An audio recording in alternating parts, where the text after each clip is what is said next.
شروع کوم په نوم د رب ذوالجلال چې ډېر زیات بخښونکی او مهربانه ذات دی. قدرمنو کتونکو اوریدونکو یو وارې بیا محمد صدیق همراز په پروګرام صراط مستقیم کې د پښتونخوا ریډیو 92.2 د لارې تاسو سره نیغ په حاضر دی.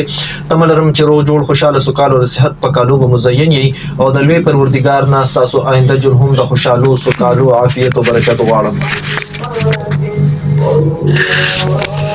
بالکل قدرمنو کتونکو اوریدونکو تاسو د هرې جمعې په ورځ د 2 بجو نه والا تر 3 بجو پورې د پښتونخوا ریډیو 92.2 د لارې د خپل قربا محمد صدیق همراز سره پروګرام صراط مستقیم اوري. زمونږ د پروګرام مرام او پیغام هم دغه وی چې په معاشره کې په ولس کې په چاپیرچل کې څومره مذهبي ستونزې مذهبي مسلې مسایل مذهبي سوالات پیښیږي تاسو کولای شئ چې د پښتونخوا ریډیو په دغه شمیره 09192911499 0919214199199 باندې موږ سره اړیکه ټینګه کوي تماس ونیسئ رابطه وکړئ. تاسو چې څومره مذهبي ستونزې مذهبي مسلې مسایل مذهبي سوالات وي د پښتونخوا ریډیو د لارې به تاسو د سوالاتو جوابات وخت په وخت ملاويږي.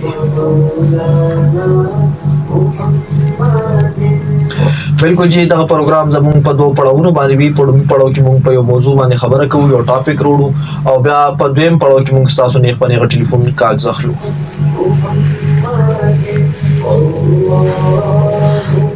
خاجي په دغه پروګرام کې زه بالکل یوازې نه یم بلکې په دغه پروګرام کې موږ سره زموږ د پروګرام رونق زموږ د پروګرام ښکلا زموږ د پروګرام مهمان خصوصي ډېر محترم شیخ القرآن حضرت مولانا سید الله صاحب دامت برکاتهم العالیه په دغه پروګرام کې موږ سره ګډون کوي. دا هغوی هم ته حیات شاکر یم چې د خپل قیمتي ژوند یو څو قیمتي لمحې زموږ او ستاسو په نوم کې په دغه پروګرام کې موږ سره ناستې وکړي.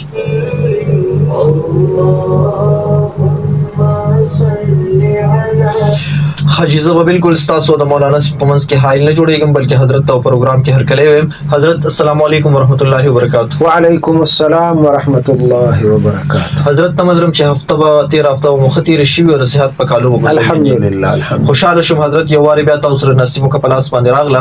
حضرت څنګه چې تاسو ته معلومه ده چې مونږ د اوریدونکو د پاره د هرې جمعې په ورځ د 2 بجو نه والا تر 3 بجو پورې پروګرام صراط مستقیم د پښتونخوا ریډیو 92.2 د لارې وروړو. زمونږ د پروګرام مرام او پیغام هم دغه وی چې په معاشره کې په ولس کې په چاپیرچل کې اوریدونکو ته چې څومره ستونزې دي څومره مذهبي مسلې مسایل دي مذهبي د هغې پوښتنې دي نو د هغې جوابات ورته د پښتونخوا ریډیو د لارې ستاسو په ذریعه باندې ملاویږي. خو د هغې نه هټ کر حضرت مونږ په ډوبي پړاو کې چې کوم دی یو موضوع وروړو یو ټاپک وروړو په ټاپک باندې چې کوم دی مونږ د خپل اوریدونکو سره هغې سره چې کوم دی خبرې اترې کوو. نو زمونږ د پروګرام چې کوم نننی ټاپک دی حضرت که مونږ وګورو د نوجوان نسل چې کوم دی زلمې کل چې کوم دی ینګ جنریشن چې کوم دی دا د دین نه دین اسلام نه چې کوم دی ډېر د لرېوالي هغه ښکار شوي دي.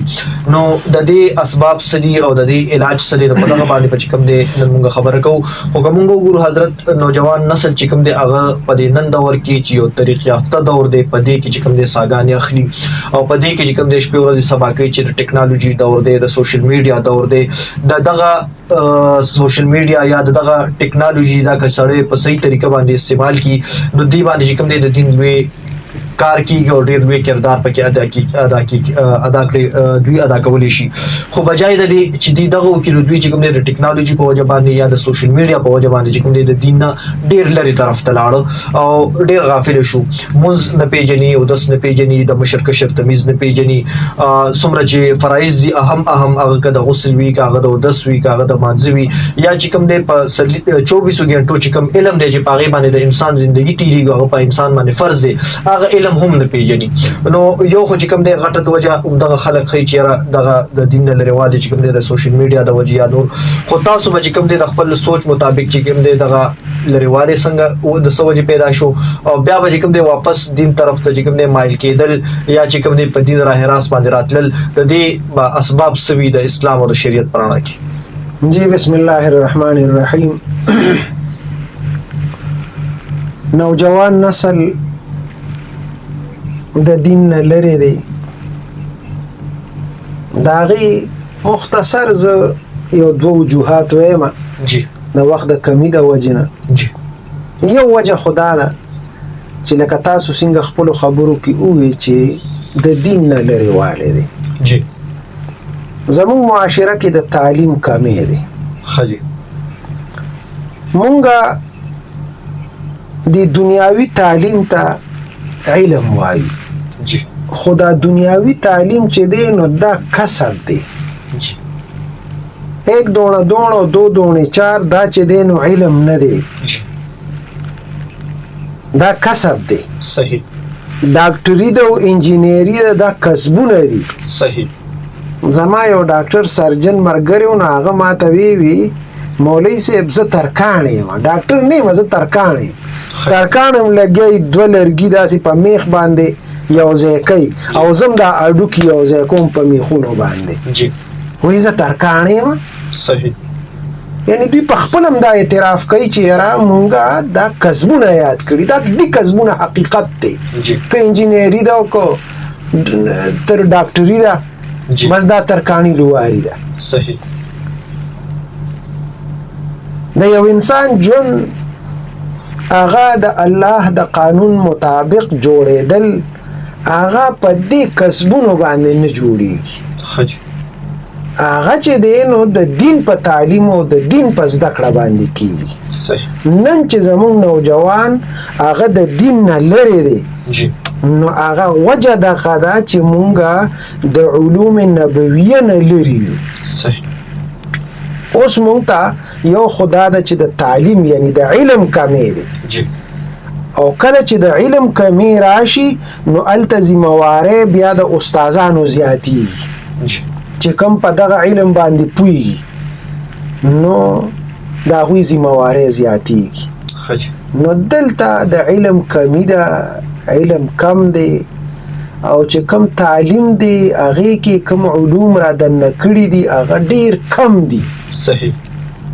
ما ته هغه خوراک نه پوره کېږي کوم باندې چې زه د خپل نفس تزکیه وکړم او خپل نفس پاک کړم او یا زه د شریعت مطابق ژوند تېر کړم. جی هغه خوراک کم دی پکې، جی دا نور کسب پکې زیات. زیات. د هغې د وجې نه زموږ نوجوان اگر که هغه غټې غټې ډیګرۍ واخلي خو هغه د دین نه لرې دی، حج ځکه چې دته خوراک کم میلاویږي. همدغسې. نو چې خوراک کم میلاو شو نو دا یو خدا ده چې د علم کمی دی. مونږ له پکار دی چې خپل نوجوان هغه چې مونږ سکول سره څومره او کالج او یونیورسټۍ سره د هغه څومره تعلق وي او هلته وخت تېروي چې دومره وخت هغه جومات لم ورکړي او مدارسو لم ورکړي. حج صحیح. نو دا د یو نوجوان ضرورت دی او دا به کوي هله به چې دی نو دی د دې معاشرې د فتنو او د فسادونو نه به محفوظ کېږي. صحیح. اوس د استادانو ذمهوارۍ مو سره زیاتېږي. جی. الحمدلله چې د دغه دین کم پوهان دي هغوی د دې دپاره دا کوشش کړی دی چې په مدارسو کې سیکنډ ټیم کې د دوی دپاره د تعلیم بندوبست کړی دی جی بالکل. چې سهار ټیم کې دوی خپل کسبونه کوي، کالج ته ځي، سکول ته ځي، یونیورسټۍ ته ځي یا نور د دنیا کارونو پسې ځي. مازدیګر راشه ماښام چې ستا چوټي شي بیا چې دی نو راشه او علوم نبویه زده کړه. صحیح. دا د هغوی دا محسوس کړی ده او هغوی ورته دا پروګرام جوړ کړی چې یاره دا خلک دین طرف ته راشي. جی دویمه خبره یو چې دی نو د علم زده کړه ده هغه خو کمه ده. جی بله دا ده چې تزکیه، چې تزکیه وشي. یو سړي سره علم هم شته خو د هغه تزکیه د نفس نشته، جی او تزکیه د نفس دپاره هغې ذمهواري زمونږه په روحاني پیشوا چې کوم دي او مونږ ورته مشایخ وایو، د تسبو خاوندان، د ذکر و اذکار خاوندان، دا ذمهواري په هغوی بیا زیاتېږي. صحیح. چې زمونږ د دې معاشرې نوجوان طبقه هغوی سره ربط وساتي، تعلق وساتي او خپل روحاني تربیت وکړي. جی نو چې روحاني تربیت د یو سړي، پیغمبر علیه الصلاة والسلام چې کومې معاشرې ته راغلی هغه د دې نه ډېره زیاته خرابه وه. حج نو د هغه د بعثت مقصد څو؟ هغه بعثت مقصد یتلو علیهم آیاته ویزکیهم ويعلمهم الكتاب والحکمه. وګوره کنه یو طرف ته علم او بل طرف ته تزکیه. صحیح. نو تزکیه ډیره ضروری ده چې زمونږه یو شیخ سره، یو پیر سره مونږه چې دی نو هغه روحاني تعلق ساتو، زمونږ یو نوجوان هغه وسره تعلق ساتي او تزکیه د نفس هغه وکي. نو د دې دوه سيزونو د کمی د وجنه چې یو د علم کمی ده، یو د تزکیه کمی ده. دې صدا د نوجوان د بهراراوي دا وجوهات دي، غټ وجوهات دي، دا نور سوال شته خو هغه نه غټ وجوهات د قدوه دي. نو علاج هم دقه دی، تاسو علاج، نو علاج هم دقه دی چې مونږه مدرسې ته نږدې شو، مونږ جمعات ته نږدې شو، زمونږ نوجوان عالم ته نږدې شي، د مذهب سره یو لګوي تعلق وي چې د مذهب نه خالی نه وي. نو بیا به اله چې دا نوجوان د دې معاشره د فتنو او فسادونو نه محفوظ پاتې کیږي. او بل طرف ته د یو پیر سره یو شیخ سره د یو نسبت وي، روحاني نسبت وي چې هغه د تزکیه وکي او د دې معاشره د فتنو فسادونو نه محفوظ وساتي. دغه علاج. صحیح. حضرت تاسو څه غواړئ چې د نوجوان نسل په دې اسلام نه لریوالی باندې او بیا اسلام ته نزدېکت باندې د والدینو دې کې څه کردار؟ د والدینو چون کې زمونږ نوجوان چې کله بلوغ ته یا د تعلیمي ماحول کې وي نو د والدینو په کنټرول کې وي. نو د والدینو دا ذمہواری ده چې کم په معاشره کې د لپاره د بیرهروي اسباب دي، هغه د بیرهروي اسباب مور او پلار هغه دی وتور نکی. لکه نن سبا د بیرهروي لوی سبب هغه د مردار موبایل دی. اوس موبایل دا ضرورت هم دی، خو د مور پلار دا هغه دی چې هغوی ذمہواری جوړیږي چې د بچو خیال وساتي چې یاره د موبایل یوز کوي چې د په صحیح طریقې سره یوز کی، تعلیم تخپل وخت ورکی، دغه تخپل وخت ورکی، جمعات تخپل وخت ورکی، مدرسې تخپل وخت ورکی، کالج او یونیورسيټي تخپل وخت ورکی، د باندې کلک نظر وساتي مور او پلار په کور کې او بارم. نو بس بیا چې دغه نظر په بچو باندې ساتلی شي نو ان شاء الله بیا دغه بیرهروي نه او کومه معاشره کې چې کوم فسادونه دي او فتنې دي نو هغه کې به د مور او پلار دغه کردار هغه معاون ثابت شي. صحیح. مونږ دا ویل شو حضرت چې څومره نوجوان نسل لیدا چې تر کومه پورې د مور پلار په کنټرول کې دي، نو مور پلار دې په دې باندې چې کوم د کلک نظر وساتي، دا چې کوم د خپل سترګو د وړاندې ساتي.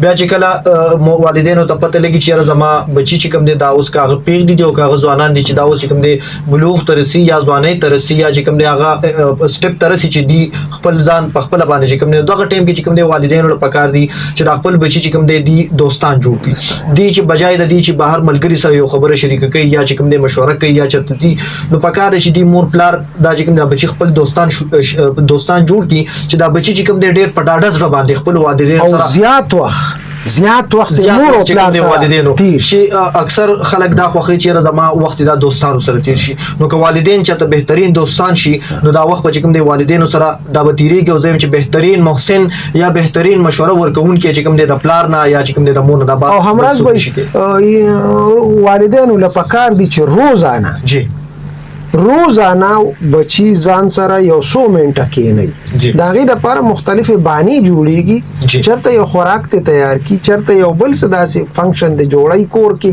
چیرې دا بچی یو ټیم د مور او پلار سره کینی او دا کوئی تربیته کی او وی ته نصيحتونه کی او یا مور او پلار سره ربط او تعلق هغه قائم.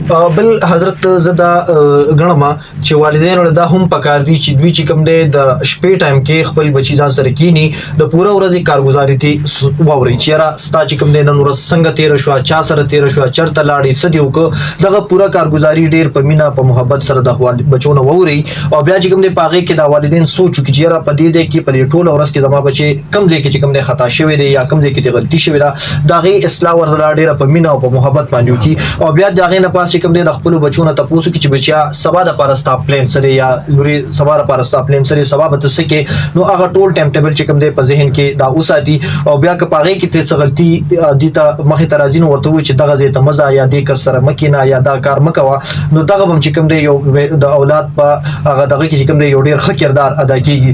بل ینګ جنریشن چې څومره دی کاغه پیغلي دي کاغذوانان دي نو دوی له دا هم پکار دي چې کم ځای تمزي چا سره مزي سلمزي خپل والدینو سره چې کم دي دغه خبره شریکي د ډېر د فتنې فساد دور دی هر قسم حالات چې کوم د مخ ته راسي داسې حالات پیښ شي چې بیا چې کوم د پکچر په فیسبوک باندې چې کوم د پوسټونه کیږي چې دا په پلاني ځای کې د لاش پروت دی یا چې کوم د دغه رنګي تانه کې دی یا دغه کې کړه چابي نو دا دی راشي نو که چېرته دغه بچي د خپل والدینو سره دغه خبري شریکي کی نو دا حل بیا نه پیښیږي بالکل قدرمنو کتونکو لیدونکو تاسو پروګرام او صراط مستقیم د پښتونخوا ریډیو د 90.2 لارې د خپل قربان محمد صدیق همراز ما سره زما ډیر محترم شیخ القرآن حضرت مولانا سید الله صاحب دامت برکاته العالیه په دغه پروګرام کې ګډون کوي راځي او وړي شان د میته او د مینه په سبب ان شاء الله تاسو سره حاضرې ګو چرته هم زئی موږ سره